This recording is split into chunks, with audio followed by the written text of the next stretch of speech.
नमस्कार दोस्तों, आपका स्वागत है अपने YouTube चैनल PFP में। आज हमें मार्केट में भयंकर वॉलेटिलिटी देखने को मिली, स्पेशली बैंक निफ्टी में बहुत ही ज़्यादा वॉलेटाइल मूवमेंट हमें देखने को मिला था। निफ्टी 50 1.54% नीचे जाता हुआ नजर आया। निफ्टी बैंक के बारे में बात करें तो वॉलेटाइल सेशन तो बहुत था, गिरावट बहुत हुई, लेकिन रिकवरी भी अच्छी दिखाई दी। 0.86% की गिरावट दिखाई दे रही है। 33,000 का लेवल अभी तो हमें इंटैक्ट दिखाई दे रहा है। निफ्टी मिड कैप के बारे में बात करें तो 2% से ज़्यादा की गिरावट यहाँ पर दिखाई देती है। एडवांस डिक्लाइन रेशियो के बारे में बात करें तो ऑलमोस्ट 1500 स्टॉक्स हमें डिक्लाइन के फेवर में दिखाई दे रहे हैं। तो ज्यादातर स्टॉक्स में गिरावट ही आ रही है। पिछले कुछ दिनों से सेम सिचुएशन देखने को मिल रही है। कमोडिटीज के बारे में बात करें तो क्रूड ऑयल और सिल्वर में ज्यादा गिरावट दिखाई दे रही है, 2% से ज्यादा की गिरावट है। नेचुरल गैस और गोल्ड में आधे % के आसपास की गिरावट में दिखाई देती है। तो आप देख सकते हैं निफ्टी 50 में हमें ओपनिंग देखने को मिली, उसके बाद लगातार सिर्फ और सिर्फ गिरावट आई और उसके बाद एक शानदार अपमूव हमें देखने को मिला। 14,500 तक निफ्टी हमें जाता हुआ नजर आया था, लेकिन कुछ ही मिनटों में वापस नीचे आ गया और उसी लेवल पर हमें क्लोज होता हुआ नजर आया है। तो ये सिग्नल ऑफकोर्स अच्छे नहीं है। ज्यादा प्राइस रिजेक्शन हमें नीचे के लेवल से दिखाई नहीं दे रहा है। डेली कैंडल पर देखते हैं तो पिक्चर और भी ज्यादा क्लियर होती है। आज हमें ओपनिंग देखने को मिली और वही इसका हाई बना। ऊपर के लेवल पर कुछ भी नहीं हुआ, ओपन हुआ और वही उसका हाई बनकर हमें सिर्फ और सिर्फ गिरावट दिखाई दी है। नीचे के लेवल से थोड़ा सा प्राइस रिजेक्शन हमें देखने को मिल जाता है। 14,250 के आसपास जाने के बाद वहां से हमें बाइंग एमर्ज होती हुई नजर आई है, लेकिन कोई बड़ी बाइंग हमें एमर्ज होती हुई नजर नहीं आई। तो कोई बड़ी पॉजिटिव साइन हमें दिखाई यहां पर नहीं दे रही है। आरएसआई के बारे में बात करें तो आप देख पाएंगे आरएसआई 40 के नीचे चला गया है। 38.66 का आरएसआई का नंबर है, जो कि बहुत ही ज्यादा वीक दिखाई दे रहा है। अगर यह 30 के आसपास जाता है तो बहुत ही ज्यादा ओवरसोल्ड सिचुएशन हमें दिखाई देगी। और निफ्टी 50 जो कि एक इंडेक्स है, अगर यहां पर ओवरसोल्ड सिचुएशन बनती है तो आप समझ सकते हैं कि वीकनेस कितनी ज्यादा बढ़ चुकी है।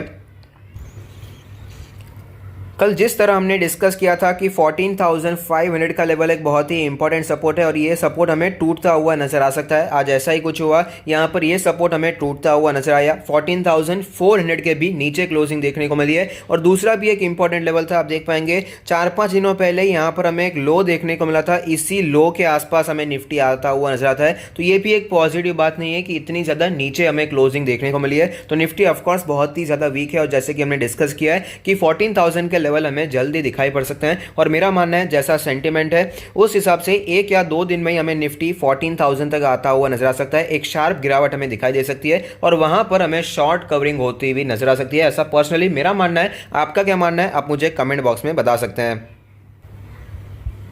लॉन्ग टर्म के इन्वेस्टर्स के लिए ये बहुत ही अच्छा मौका रहेगा जहां पर आप खरीदारी करने के बारे में सोच सकते हैं, क्योंकि 14,000 एक साइकोलॉजिकल सपोर्ट तो है ही, लेकिन 100 डेज का मूविंग एवरेज भी 14,000 ही है। तो टेक्निकली भी ये बहुत ही स्ट्रांग सपोर्ट बनकर आता है। और इतनी गिरावट हो रही है, 15,300 से करके निफ्टी गिर रहा है, बीच में कोई ज़्यादा तेज़ी नहीं आई है, कोई ज़्यादा शॉर्ट हमें कवर होते हुए नजर नहीं आए। तो 14,000 पर हमें शॉर्ट्स कवर होते हुए नजर आ सकते हैं। तो ये पॉजिटिव बात बनकर आती है। तो वहाँ पर आप ध्यान रख सकते हैं, जो पैसे हमने रेस करके रखे हैं, जिस कैश को हमने होल्ड करके रखा है, जिस सिग्निफिकेंट हेल्दी करेक्शन का हम बहुत समय से वेट कर रहे हैं, वो फिलहाल आता हुआ नजर आता है और शार्पली आता हुआ नजर आ रहा है। तो यहां पर आपको टाइम टू टाइम खरीदारी करनी चाहिए। लास्ट हमने जब खरीदारी की थी, लास्ट खरीदारी हमने 14,500 पर, इस दिन पर हमने आपको रेकमेंड किया था। उसके बाद थोड़ा सा मूव हमें जरूर देखने को मिला, लेकिन वापस निफ्टी नीचे आ रही है। तो अगर ऐसा कुछ होता है, फिर से निफ्टी नीचे आती है, 14,000 के आसपास दिखा देता है, 14,000 या फिर 14,100 के लेवल्स भी अगर आपको दिखा देते हैं, तो ये बहुत ही अच्छा लेवल रहेगा जहां से आप अच्छे क्वालिटी स्टॉक्स को, ब्लू चिप शेयर्स को खरीदने के बारे में सोच सकते हैं।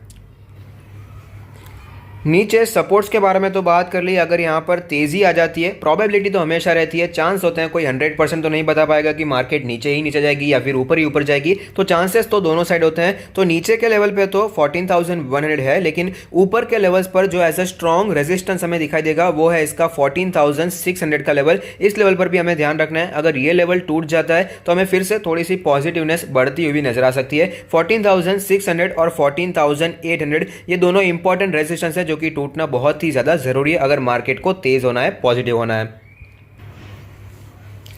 न्यूज़ के बारे में बात करें तो डीएलएफ से रिलेटेड एक न्यूज़ है कि नॉन कन्वर्टेबल डिबेंचर्स के इशू से 500 करोड़ उन्होंने रेस किए हैं। फिलहाल डीएलएफ काफ़ी न्यूज़ में दिखा दे रहा है। कंपनी का मानना है कि काफ़ी अच्छा हमें सेक्टरल पिकअप देखने को मिला, एक कमबैक सेगमेंट में हमें देखने को मिल रहा है। तो ये डीएलएफ से रिलेटेड एक पॉजिटिव न्यूज़ बनकर आती है। जुबिलेंट फूडवर्क्स से रिलेटेड न्यूज़ है कि पॉपिस फ्रेंचाइज को इंडिया में लाने वाले हैं। जुबिलेंट ऑलरेडी डोमिनोज पिज़्ज़ा को तो ऑपरेट करता ही है, उससे काफ़ी अच्छा प्रॉफिट भी निकलता है, काम भी अच्छा करता है। तो एक और फ्रेंचाइज आ रही है जो कि ऑफकोर्स जुबिलेंट फूडवर्क्स के शेयर होल्डर्स के लिए पॉजिटिव पॉजिटिव न्यूज़ बनकर आती है। तो आज कुछ ज़्यादा मूवमेंट नहीं था शेयर्स में, यहाँ पर हमें स्टॉक्स की न्यूज़ देखने को नहीं मिली। बाकी मेन तो मार्केट ही हमें गिरती हुई नजर आ रही है, थोड़ा सा सेंटीमेंट बियरिश होता हुआ नजर आ रहा है। उसका रीजन है FIIs इतना खरीदारी करे थे, तो फिलहाल हमें थोड़ी सी बिकवाली देखने को मिली। कुछ फंडामेंटल रीजंस के बारे में बात करें तो मेन तो भाई कोविड का डर बना हुआ है, ये बहुत ही बड़ा डर है, जिसके कारण कंटिन्यूसली हमें मार्केट में पिछले कुछ हफ्तों से प्रेशर देखने को मिल रहा है। तो अगर आपको ये वीडियो पसंद आता है तो लाइक कीजिए, शेयर कीजिए, कमेंट कीजिए, सब्सक्राइब कीजिए और मुझे मोटिवेट कीजिए। Thank you, stay happy, happy investing.